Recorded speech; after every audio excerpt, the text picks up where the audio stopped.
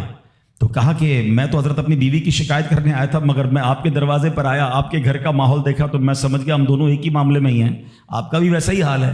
اب حضرت عمر نے جو ان کی تربیت فرمائی نا, آپ نے فرمایا میری بیوی کے مجھ پر چند رائٹس ہیں, چند حقوق ہیں, مجھے اس سے چند فائدے حاصل ہوتے ہیں جس کی بنا پر میں اس سے درگزر کرتا ہوں. پہلا یہ کہ یہ میرے لیے جہنم کی آڑ ہے, میرا دل اس کی وجہ سے حرام کاموں سے بچا رہتا ہے.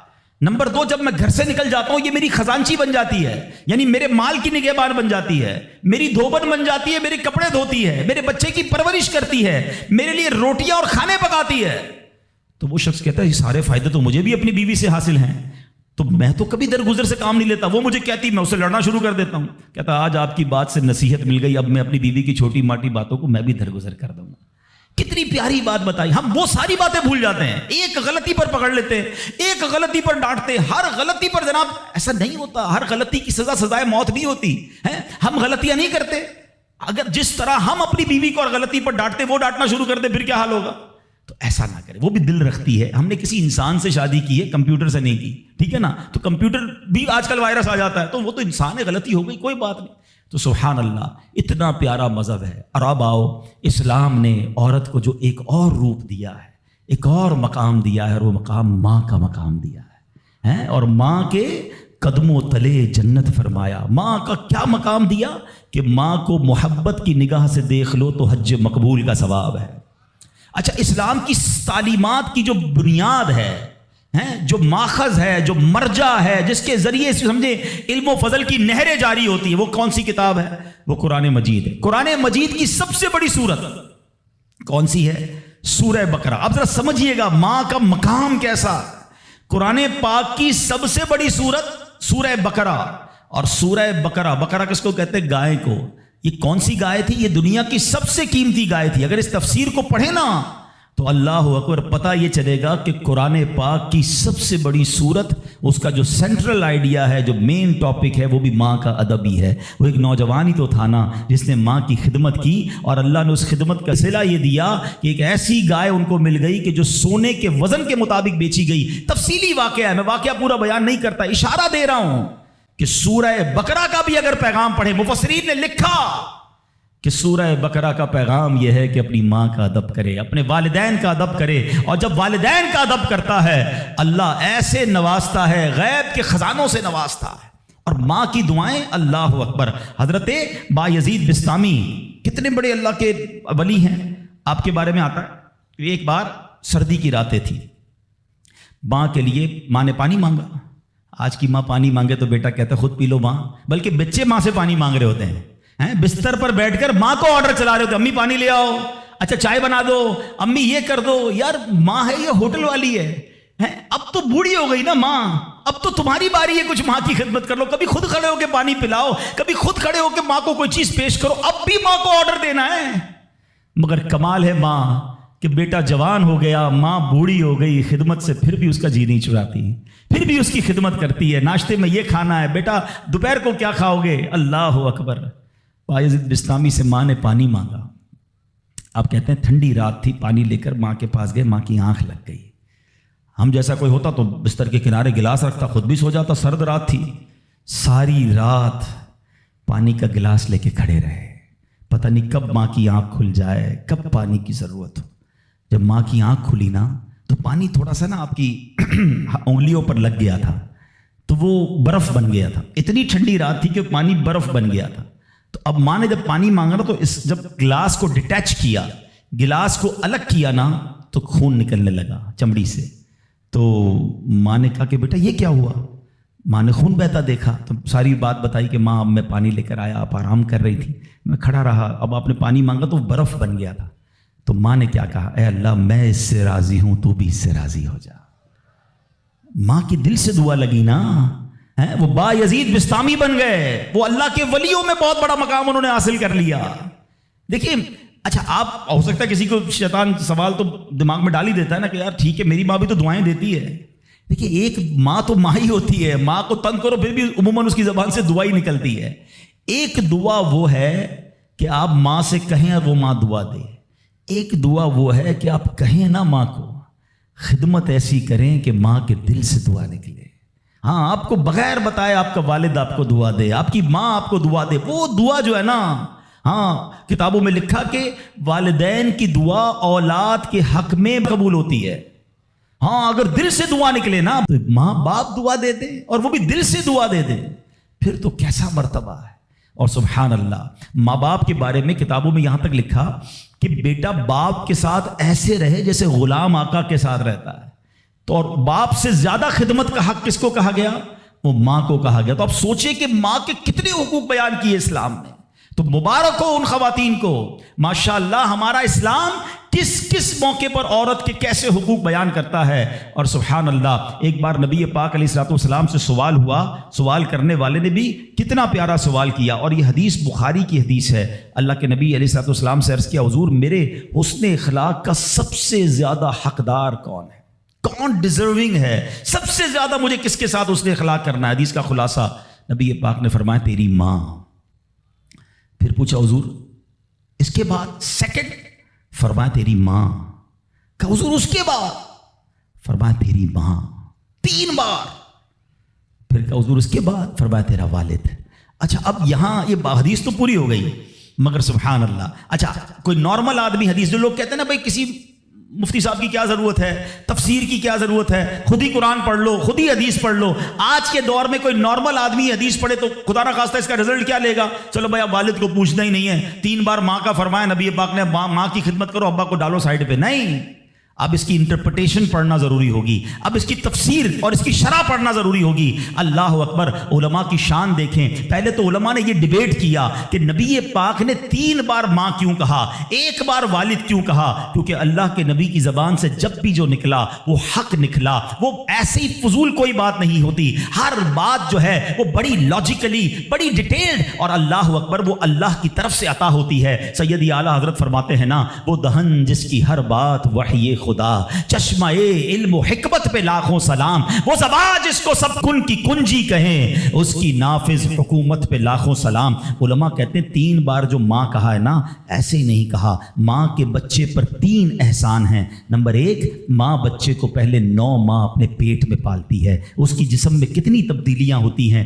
کتنی تکلیفیں وہ اٹھاتی ہے۔ نمبر 2، جب پیدائش ہوتی ہے، رائٹ دا ٹائم آف پیدائش، وہ بالکل موت کے قریب سے ہو کر آتی ہے، شدید درد اور ایسی کیفیت ہو جاتی ہے کہ کئی لوگ دنیا سے چلے بھی جاتے ہیں۔ اور تیسری ماں مہربانی کیا کرتی ہے کہ اپنے بچے کو پھر پالتی ہے۔ فرمایا ماں 3 احسان کرتی ہے بچے پر، اس لیے 3 بار ماں کہا۔ اور ان تینوں احسانوں میں والد ایک احسان کرتا ہے، وہ بچے کو پالتا ہے، اس لیے 1 بار والد کہا۔ سبحان اللہ، ایک ایک لفظ حکمت بھرا ہے۔ اب علماء کہتے ہیں اس حدیث کا مطلب یہ ہوگا کہ عزت والد کی زیادہ کرے گا، اور خدمت ماں کی زیادہ کرے گا، یعنی والد کا بھی احترام ہے۔ اللہ اکبر، یہ ہماری شریعت ہے۔ تو سبحان اللہ، آج میرے جو بیان کا موضوع ہے کہ اسلام عورت کا کیسا مقام بیان کرتا ہے، ہر روپ میں عورت کے حقوق کو جو ہے وہ سیف کرتا ہے، اس کے حقوق کو بیان کرتا ہے اور اس پر ظلم و ستم سے بچاتا ہے۔ تو سبحان اللہ، ہم یہاں جتنے بھی بیٹھے ہیں،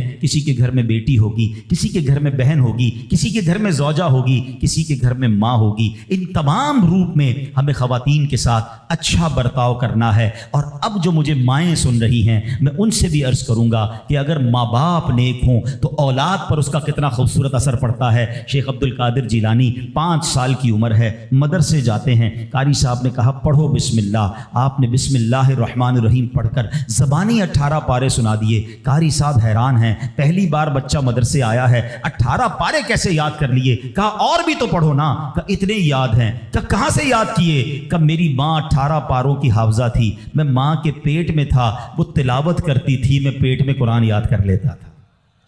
اچھا، یقیناً غوث پاک کی کرامت ہے، یہ آج کے دور میں پاسبل ایسے ہم جیسے لوگوں کے لیے پاسبل نہیں نظر آتا، لیکن ایک بات تو ہے نا کہ وہ تلاوت کرتی تھی، دودھ پلاتے وقت تلاوت کرتی تھی۔ سیدہ فاطمہ رضی اللہ تعالیٰ عنہ کے بارے میں بھی آتا ہے کہ خاتون جنت حسنین کریمین کو جب دودھ پلاتی یا جھولا دیتی تھی، انہیں قرآن سناتی تھی۔ آج ہم کیا کرتے ہیں، چھوٹے بچے کو بھی موبائل پکڑا دو، ہر کھلونے میں میوزک، اسٹارٹ سے ہی اس کو میوزک کا عادی ہم بنا رہے ہیں۔ تو میری مائیں، میرے بھائی، اگر آپ اپنے بچوں کو نیک دیکھنا چاہتے ہیں تو غوث پاک کی سیرت سے سیکھو کہ ماں باپ نیک تھے، اللہ نے اولاد کو کیسا بنا دیا۔ تو اگر میں اور آپ چاہتے ہیں، آج بیان تو ہو رہا ہے نا کہ ماں کے ایصال ثواب کرنا ہے، ماں کی خدمت کرنی ہے، لیکن بچے کو دین کے قریب لاؤ گے تو آپ کی خدمت کرے گا نا۔ آج کل تو دنیا کے اتنا حوالے کر دیا ماں باپ نے کہ بعد میں خود اپنے بچوں سے ڈر لگ رہا ہوتا ہے، ارے باپ رے باپ، میرا بچہ بڑا آفیسر ہے، میرا بچہ بڑا ڈگری ہولڈر ہے، وہ فلاں ادارے میں کام کرتا ہے، اس کو برا لگ جائے گا۔ ارے تف ایسی اولاد پر جس سے ماں باپ بات کریں تو انہیں ڈر لگے کہ بیٹے کو برا لگ جائے گا۔ اپنے بیٹے کو دیندار بناؤ، انشاءاللہ اگر آپ کا بیٹا صحیح معنوں میں دیندار بن گیا، عالم بنا، مفتی بنا، یا بے شک اچھی کتابیں پڑھ کر، قرآن و حدیث پڑھ کر اچھا مبلغ بن گیا، اس بیٹے کو ڈر لگے گا کہیں ماں باپ کو برا نہ لگ جائے۔ یہ فرق ہوتا ہے۔ بچہ دین سیکھے تو اب بچہ ماں باپ کا ادب کرتا ہے۔ تو بہرحال اگر ہم چاہتے ہیں کہ ہماری اولاد ہماری زندگی میں بھی ہماری فرما بردار رہے اور ہمارے مرنے کے بعد بھی ہمارے لیے صدقہ جاریہ بنے، تو ہمیں خود بھی نیک بننا ہوگا اور اپنے بچوں کو نیک ماحول سے وابستہ کرنا ہوگا۔ سبحان اللہ، غوث پاک رضی اللہ تعالیٰ کی سیرت کو دیکھیں۔ ماں کو کہتے ہیں ماں بغداد جانا ہے۔ کیوں جانا ہے؟ گھومنے پھرنے نہیں، علم دین سیکھنے۔ کیسی ماں تھی؟ آپ کہتی بیٹا جاؤ، اب محشر کے دن ملاقات ہوگی۔ یہاں تو 3 دن کے قافلے میں لوگ نہیں بھیجتے اپنے بچوں کو، آپ پکنک کے لیے بھیج دیں گے دوستوں کے ساتھ۔ ہم نے دیکھا کچھ لوگوں کے بچوں دین کی طرف آنے لگے، ان کو روکا، اب بعد میں وہی بچہ جب نشے اور برے کاموں میں پڑ گیا تو باپ سر پکڑ کے بیٹھا ہے کہ یار میں نے دین سے تو دور رکھا، اب ایسی صحبت مل گئی کہ بچہ ہی ہاتھ سے چلا گیا۔ اپنے بچوں کو اب تم دعوت اسلامی کے مدنی ماحول میں یہ اجازت بھی مل گئی ہے کہ والد اپنے بچے کو خود مدنی قافلے میں بھی لے کر آ سکتا ہے۔ پہلے ہم نے ایک ایج لمٹ رکھی تھی، مگر والد یا بڑے بھائی کے لیے اجازت ہے کہ اپنے چھوٹے بیٹے کو یا چھوٹے بھائی کو بھی وہ مدنی قافلے میں لائے۔ تو اپنے بچوں کو مدنی قافلے میں خود لے کر آئیں۔ آپ آئیں گے تو وہ بھی آ جائیں گے، 3 دن 12 دن 30 دن، یہ تربیت ہوگی ان کی، اور وہ جتنی نیکی کی طرف جائیں گے اتنا انشاءاللہ آپ کی فرما برداری کی طرف آئیں گے، آپ کے لیے صدقہ جاریہ بنیں گے۔ تو سبحان اللہ، غوث پاک کی والدہ نے روکا نہیں بلکہ کہا جاؤ بیٹا، محشر میں ملاقات ہوگی۔ مگر نصیحت کیا کی؟ ہر حال میں سچ بولنا۔ اور سبحان اللہ، کیسا سچ بولا تھا؟ ڈاکو نے حملہ کیا تھا نا، سارا مال بھی واپس کر گئے اور ڈاکو توبہ بھی کر گئے۔ کیوں؟ کہ آپ نے ڈاکوؤں کے سامنے بھی سچ بولا۔ سچی زبان سے جو بات نکلتی ہے نا وہ اثر رکھتی ہے۔ تو یہ ماں کی تربیت تھی نا۔